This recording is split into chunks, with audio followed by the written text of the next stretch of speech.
অগ্নিমূল্য সবজি বাজারে নিয়ন্ত্রণ কোথায়? টাস্কফোর্সের লাগাতার বাজারে অভিযান, সাধারণ মানুষ কি সুরাহা পাচ্ছেন? এসব প্রশ্ন এখন ঘোরাঘুরি করছে আম জনতার মনে। বুধবার সকাল 10টা নাগাদ task force enforcement branch Bengal Bidhannagar উত্তর থানার পুলিশ অভিযান চালালো সল্টলেকের এবিএসি এবং বিডি মার্কেটে। কাঁচা আনাজ এবং আলুর দাম বিভিন্ন দোকানে বিভিন্ন মূল্যে, তাতেই খানিকটা মেজাজ হারালেন টাস্কফোর্সের অন্যতম সদস্য রবীন্দ্রনাথ কোলে। কেন এই মার্কেটে আলুর মূল্য বিভিন্ন দোকানে বিভিন্ন দাম কেন?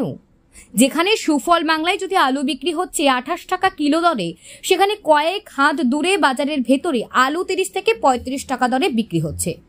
যেখানে পাইকারি বাজারে আলু বিক্রি হচ্ছে 26 টাকা দরে, সেখানেই খুচরো বাজারে আলু বিক্রি হচ্ছে কোথাও 30, কোথাও 32, আবার কোথাও 35 টাকা দরে।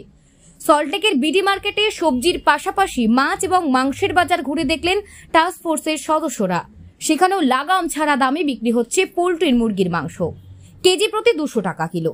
যেখানে পোল্ট্রির ফার্মগুলো মূল্য কেজি প্রতি 165 টাকা। দাম শুনে বেজায় চটলেন রবীন্দ্রনাথ কোলে। তিনি হুঁশিয়ারি সুরে পুলিশের সামনে দোকানদারদের বললেন, দাম কমাতে হবে, নইলে আইনানুগ ব্যবস্থা নেওয়া হবে আপনাদের বিরুদ্ধে। তখন কিছু করার থাকবে না। সল্টলেকে এক একটি মার্কেটে এক এক দরে বিক্রি হচ্ছে আলু, মুরগির মাংস, ডিম।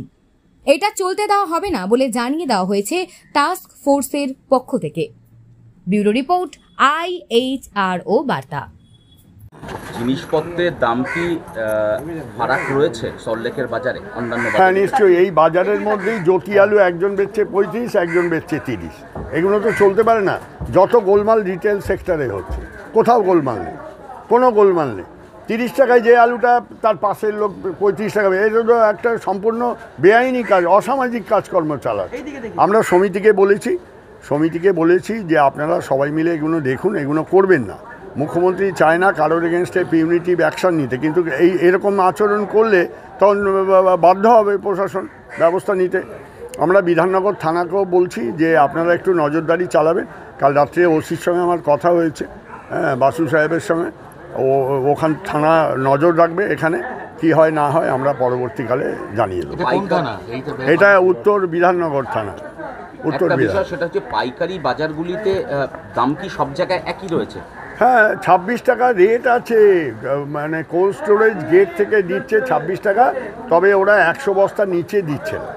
যারা হোলসেলার তারা কলকাতায় বা সব জায়গায় যেখানে নিয়ে আসছে, সেটা ম্যাক্সিমাম 30-31 টাকা হতে পারে। 35 টাকা তো বাড়াবাড়ি, এটা তো গলা কাটছে সাধারণ মানুষ। এগুলো আমরা হতে দেবো না। সারা পশ্চিমবাংলা জুড়ে আমরা এই পর্যবেক্ষণ চলছে। 9 তারিখে মিটিং করেছিলেন, 10 তারিখে থেকে আমরা নেমেছি। 10 তারিখ থেকে লাগাতার প্রশাসনকে সঙ্গে নিয়ে আমরা ঘুরছি। দাম সব জিনিসেরই কমেছে।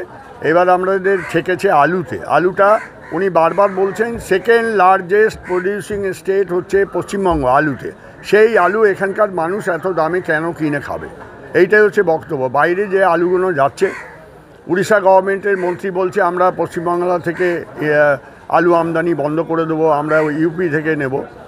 সেটা তাদের ব্যাপার, কিন্তু উনি যেটা বলেছেন যে আপনাদের যে আলু সংগঠনের ওদের দেখে যে আপনাদের পর্যাপ্ত আলু আছে স্টোরে, আমাদের মাসে 6 লক্ষ মেট্রিক টন লাগে রাজ্যে, তো তার অনেক বেশি আছে।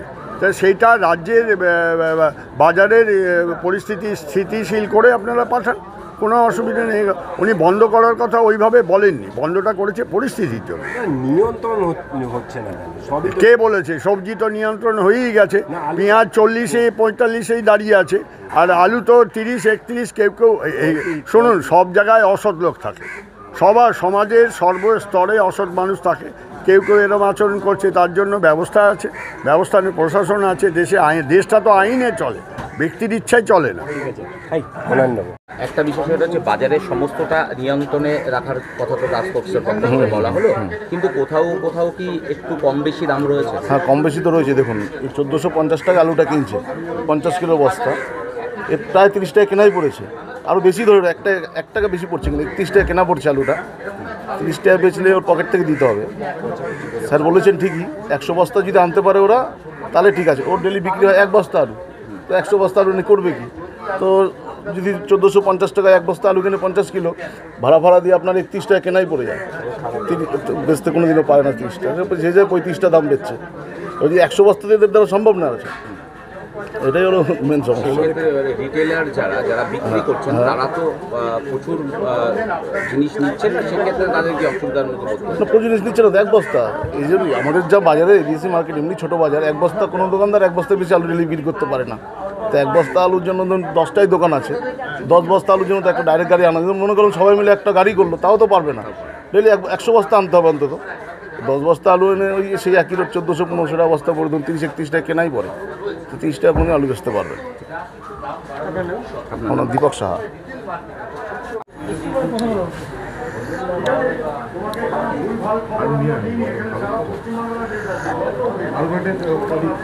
বাকি আছে বেশ কয়েকজন, নিখিল কয়েকজন বাকি আছে।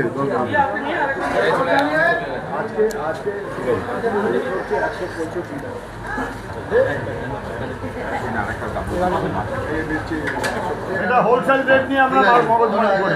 হোলসেল রেট বলছেন না স্যার, বলছেন রিটেল রেট, তোমরা রেটগুলো একটা জায়গায় যেরকম বলছেন ঠিক আছে। 5 টাকা হ্যাঁ, কিন্তু 20-25 টাকা 30 টাকা ওর সঙ্গে তো ঠিক 35 টাকা ডিফারেন্স পার কিলো। ধন্যবাদ আপনাকে আমাদের ভিডিও দেখার ও আমাদের চ্যানেলে আসার জন্য। পশ্চিমবঙ্গের খবরের আপডেট দেখুন IHRO বার্তাতে। সাবস্ক্রাইব করুন আমাদের ইউটিউব চ্যানেলটি ও লাইক করুন আমাদের Facebook page. Bell icon click করুন আমাদের প্রতিটি ভিডিও আপডেট পাওয়ার জন্য। লাইক এবং ফলো করুন আমাদের ফেসবুক পেজটি।